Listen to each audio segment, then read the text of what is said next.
Hi, this is Scott Garibay, and today we're going to talk about Dungeons and Dragons, and we're going to talk about a major divide in America, specifically the divide of liberal and conservative, and how this has very real, very specific ramifications for Dungeons and Dragons right now and in the near future, and how the landscape has really changed dramatically, and how Wizards of the Coast very well may need to change tack. All right, so let's talk about this. So I've been watching the show Yellowstone. It's on Peacock.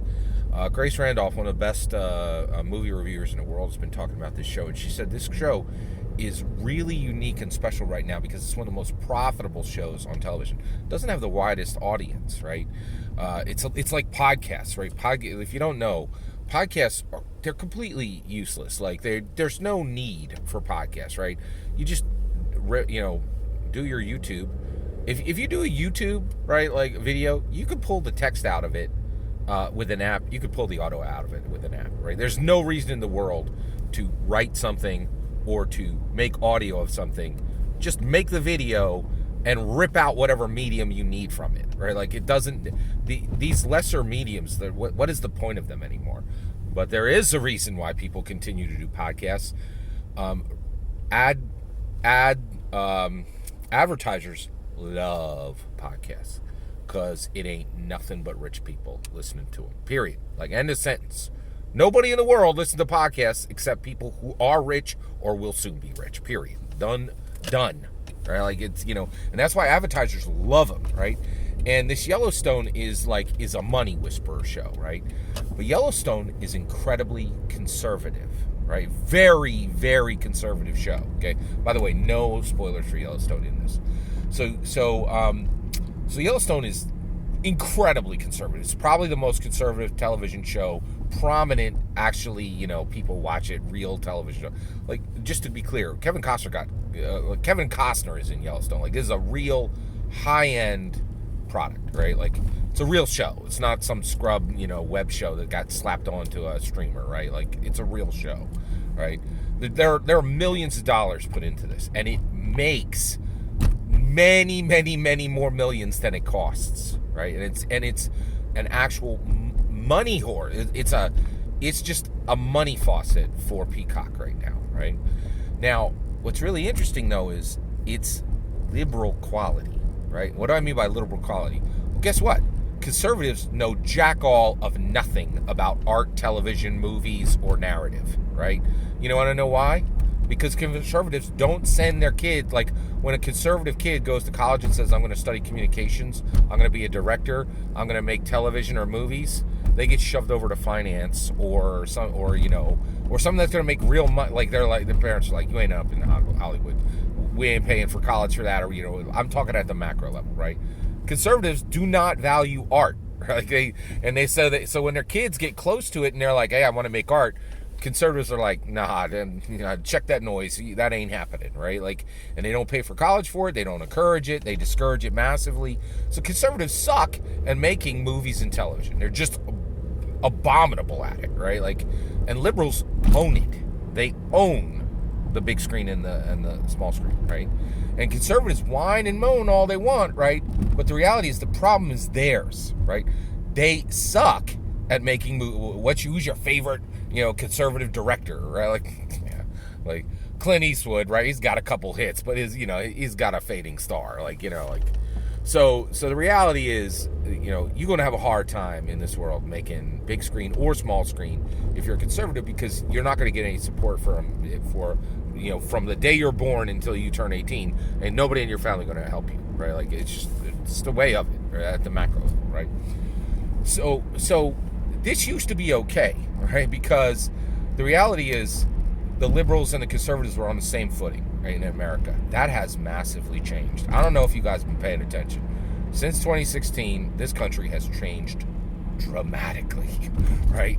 And who did it? It's Trump, right? Trump was like, I did not vote for that dude either time. I wouldn't, and I will never. I can promise you this. I will never vote for Trump, right? I am a conservative, right? a lot of people would question that, but I consider myself a conservative, and I voted for Republicans until the day Obama arrived, and there was no way I was going to let the first actual minority president not happen in my lifetime. So I got on board and went down that road, right? But I've voted for more conservative presidents in my life than I have voted for liberal presidents, right? So I believe I have some conservative standing. You're more than welcome to question that in the comments if you have, if you want to. It's a complex subject if anybody's liberal or conservative today, right? So, but I think I know a thing or two about conservatives. I'm an evangelical Christian. Like, those Venn diagrams are pretty deep, right? So basically, here's the thing: liberals and conservatives used to be on the same footing in America. That has massively changed, right? So Trump came in and he changed the whole ball game, right? He was an absolutely horrific monster president, in my opinion. However, there was a chicken in every pot, and there was starting to be 2, 3, 4 cars in every driveway, right? Like, that dude crushed it when it came to the economy, right? And so, like, that, and that's a problem. Like, it's a serious problem for Democrats, right? Because people were like, oh yeah, gas, milk is $3 a gallon, and gas is $2.50, right? Like, so whole world, so 2020 arrives, Biden's like, hey, I see your March 2020, no problem, I'm going to crush it, I'm going to take care of that problem for you. Trump hands it over to Biden. Biden said, listen, America, what I'm going to teach you now is that Democrats suck when it comes to crisis, and I'm talking, they are just terrible, right? And that's exactly what he did. He's like, if there's a real world crisis, you do not want a Democrat in, right? When the country's rolling and everything's cool, you can have time for our nonsense, right? For our, for all our, like, save the unicorn stuff, right? But if you want to be able to buy houses, cars, milk, gas, bread, anything real, Dems can't help you, right? Like, also, if you got a major problem sweeping across the globe and it's hitting a really hard, maybe hardest in America, we can't help you. Like, we made a lot of gestures, we talked a lot about this and that, but the reality is when crisis comes, Dems ain't who you want. You need the Republicans in.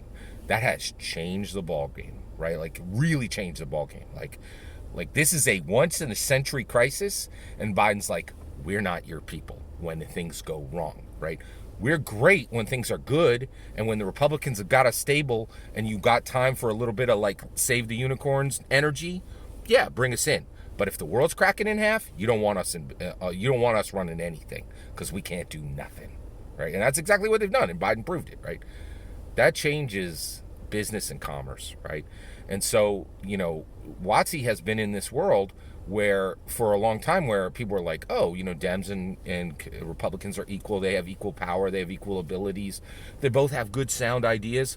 All that's gone, right? Like, Biden's like, no, like, we're like we're like a Care Bear, like, it's fun to have, it's cool, but it's not gonna, you can't put any weight on it, right? This isn't a real thing, right? Like, we're just a concept, and we're a nice balance, because, like, the Republicans got some Death Star, Darth Vader ideas, right?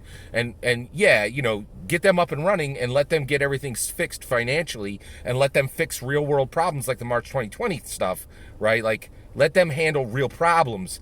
But then when they get too dark or too deep, right, bring us in and we'll Care Bear it up for, 4 years, and then you can vote us out again, right? But the reality is, we're not a wartime consigliere, right? We're not going to get stuff done when it needs to get done, right?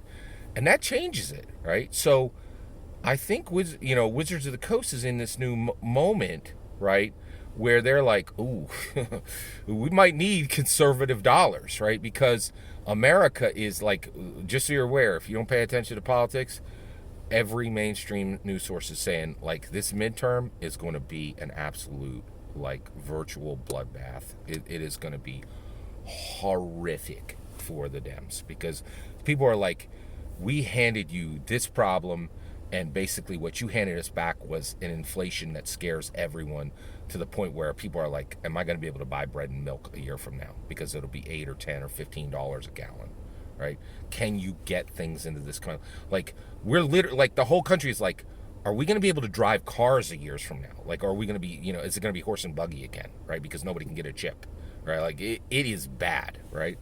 So it really does. I think it took this level of crisis for Wizards of the Coast going, oh, we definitely abandoned our conservative fans.